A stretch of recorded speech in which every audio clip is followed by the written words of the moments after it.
안녕하세요. 공부하는 유선생의 유선생입니다. 이번 시간은 공중보건학 시간인데요. 첫 시간에 공중보건의 이해 개념에 대해서 공부한 뒤에 이제 오늘은 질병관리 사업 분야에 대한 공부를 했거든요.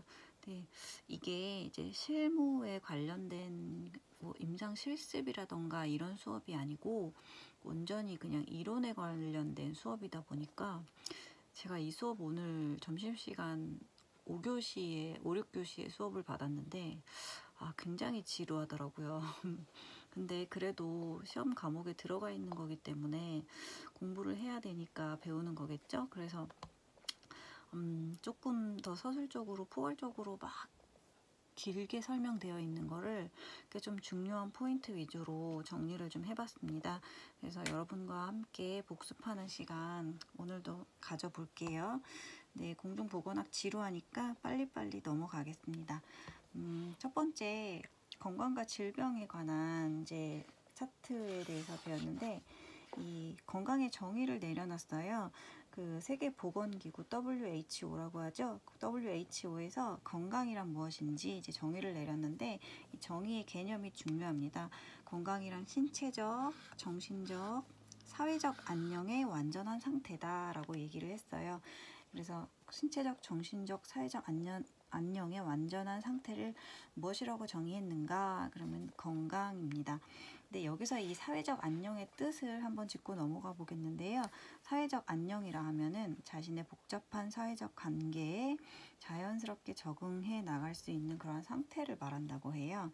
그래서 이렇게 건강이 중요시되고 기본권으로서의 건강 개념이 강조되면서 이제 보건 의료 서비스 형평성도 같이 강조되고 있네요. 그래서 이 보건 의료 서비스의 형평성은 우선 접근이 이제 그 동등한 접근이어야겠죠. 고루 분포가 되어 있어야 접근이 용이하다는 거고요. 그 다음에 이용, 건강 요구에 대해서 보건 그 의료 서비스 이용에 차이가 있어서는 안 된다는 그 형평성이고요. 그 다음에 질적인 서비스, 모든 사람에게 동등한 양질의 서비스를 제공해야 된다는 접근, 이용,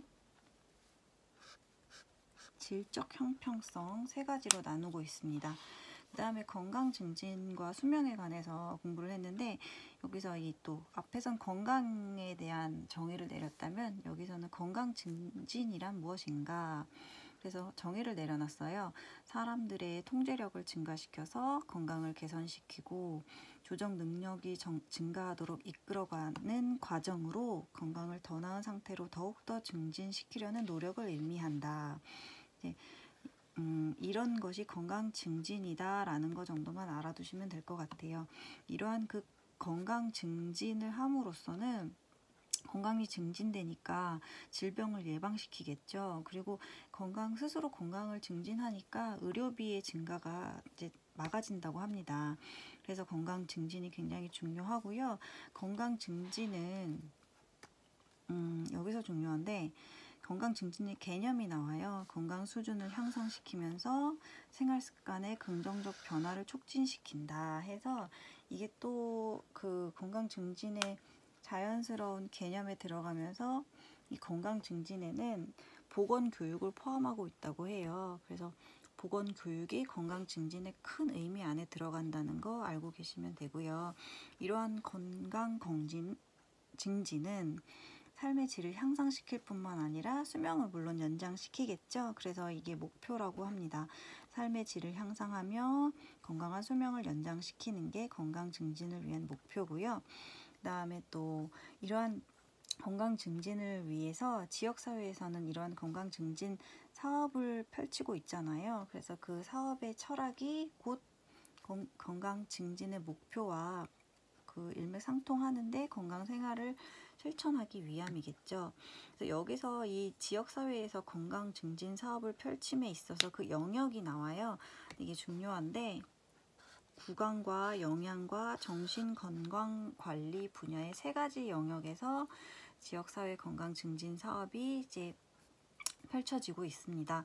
이거 알고 계시면 도움 되실 것 같고요. 그다음에 이러한 건강 증진과 인간의 기본 욕구에 대해서 이제 그 메슬로라는 사람이 이제 이론을 펼쳐놓은 거예요. 그래서 어떠한 이론이냐면 메슬로는 이렇게 위계적인 욕구가 있다 해서 표현을 해놨는데 인간은 기본적으로 생리적인 욕구가 해소가 되어야 되고 그 다음에 안전에 대한 욕구가 해소가 돼야 되고 소속에 대한 욕구 그 다음에 자아 존중에 대한 욕구가 해소가 되어야만 최종적으로 자아 실현의 욕구가 이제 그거를 만족을 한다라는 이제 이렇게 피라미드 형태로 올려놓은 거예요. 기본적인 베이스에 이러한 네 가지의 생리적, 안전, 소속, 자아 존중의 욕구가 이제 베이스가 되어야만 자아 실현이 가능하다라고 이론을 펼쳐놓은 겁니다. 메슬로에 의해서 펼쳐진 이 위계적 욕구 알고 계시면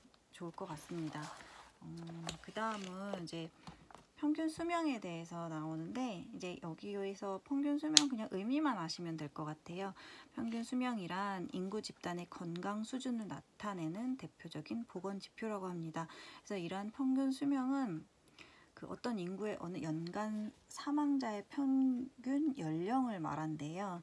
그래서 이제 그 평균 수명의 정의에 대해서 정도만 알고 계시면 되고요. 여기에서 또 말하는 건강 수명이란 이러한 앞서 말한 평균 수명에서 질병이나 부상으로 인해서 활동하지 못한 기간을 뺀 나머지 기간을 건강하게 살고 있는 건강 수명을 얘기한다고 합니다. 그래서 우리는 이러한 그 건강 증진을 위해서 나라에서 국민 건강 증진법을 이제 만들었죠. 그래서 이것이 1995년에 상설이 되었다고 하고요. 이러한 국민건강증진법을 만든 목적이 있죠. 이거는 뭐 앞서 말한 다른 목표와도 뭐 크게 벗어나진 않는데요. 건강에 관한 바른 지식을 보급하고요. 목적 중요합니다. 스스로 건강 실천할 수 있는 여건을 조성하기 위해서 국민건강증진법을 이제 만들어 놨어요. 이러한 국민건강증진법은 매 5년마다 계속 수립이 되고 있고요.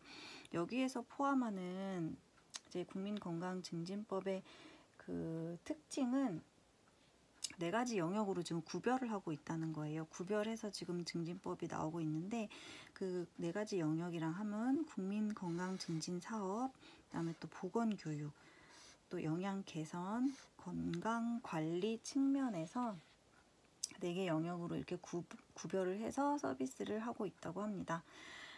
그래서 이거는 5년마다 수립된다는 거 알고 계시고요.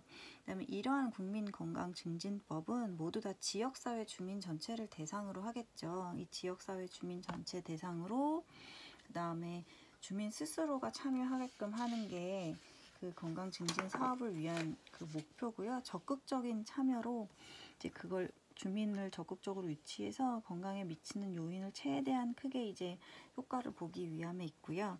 그다음에 이 그 증진 사업의 내용에 있어서 중요한 거는 뭐 영유아 그 생애 주기별로 나눠놨어요. 영아 유아를 위한 사업, 뭐 청소년을 위한 사업, 성인을 위한 사업, 노인을 위한 사업이 있는데 이제 시험에는 영유아와 청소년의 보건 사업에 대해서 주로 나온다고 합니다. 그래서 이 청소년과 영유아의 보건 사업에 뭐 그 건강증진 사업의 1차 예방과 2차 예방에 관한 내용이 있는데 1차 예방에는 어떤 것들이 있는지 2차 예방에는 어떤 것들이 있는지 그러한 내용만 조금 기억해 두시면 될 것 같아요. 그래서 영유아의 1차 예방에는 이제 건강생활 실천하고 예방접종 하는 거 정도가 1차 예방이고 2차 예방에서는 선천적인 뭐 대사 이상을 발견해서 검사를 한다던가 구강검진, 시력검진 등을 한다던가 그런 게 이제 2차로 넘어가는 예방법이고요. 또 청소년에 있어서 1차 예방은 공통적으로 건강생활을 실천하고 그다음에 뭐 흡연, 음주, 약물 오남용을 예방하는 뭐 상담 및 뭐 그런 것들을 한다, 보건 교육을 한다 이런 것들이 1차적인 예방이고요. 2차 예방에 들어가면 이제 뭐 건강 진단, 체력 검사, 뭐 검진 검사 이런 것들이 포함이 되겠죠. 그래서 일단은 이제 생활을 실천할 수 있도록 교육을 하고 예방을 하는 차원이 1차 예방이라는 거 기억해 두시기 바랍니다. 그래서 이러한 국민 건강 증진 종합 계획은 이제 건강생활의 실천이 중요한데, 여기에서 이 건강생활 실천에서도 가장 중요한 덕목 4가지, 금연이 있고요, 절주, 그다음에 건강한 신체 활동과 영양 공급이 있습니다. 그래서 오늘은 여기까지 하는데, 이 마지막에 이 건강생활 실천의 4가지 덕목도 기억 좀 해주시기 바랍니다. 뭐 중요한 거 위주로만 요약을 해서 적어놨기 때문에 사실은 다 아셔야 되는 내용일 것 같아요. 근데 말이 워낙 비슷하고 내용이 뭐 이렇게 머리에 쏙쏙 들어오는 내용은 아니어서 자꾸 읽어보시고 복습하시는 방법밖에는 없을 것 같습니다. 저도 이제 이거 쓰면서 2번, 3번 자꾸 암기하고 보다 보니까 이제 눈에 익어서 다 아는 것 같지만 그래도 또 정작 객관식으로 나오면 헷갈리니까 자꾸 시간 나서 틈틈이 읽어보시고 복습하시는 길 많이 합격을 위한 지름길이라고 생각이 드네요.